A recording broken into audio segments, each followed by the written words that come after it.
The man who saved a life with a phone call. James was scrolling through his phone one quiet evening when he saw the name of an old friend, Mark, pop up on his screen.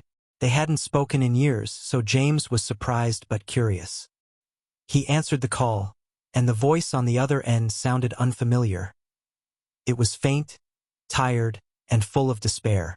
Mark began with a casual conversation, asking James about his life and reminiscing about old times. But as they talked, James noticed something odd. Mark's tone was flat, and his words carried a weight that James couldn't ignore.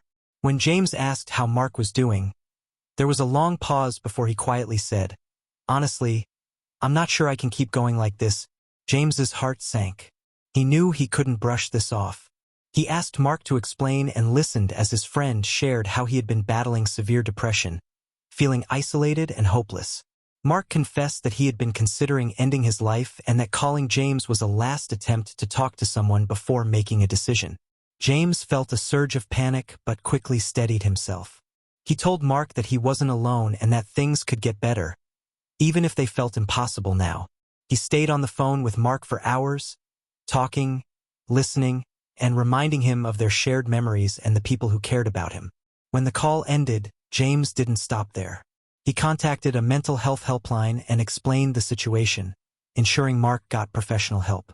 Over the next few weeks, James kept checking in on Mark, sending messages and calling regularly. Slowly, Mark began to recover. Months later, Mark told James that his call that night had saved his life. He explained how much it meant to have someone care and listen when he felt completely alone. James realized that what felt like a simple act, answering the phone, had made all the difference. This story is a powerful reminder that reaching out, listening, and showing empathy can save a life. You never know the impact a small gesture can have on someone who is struggling in silence.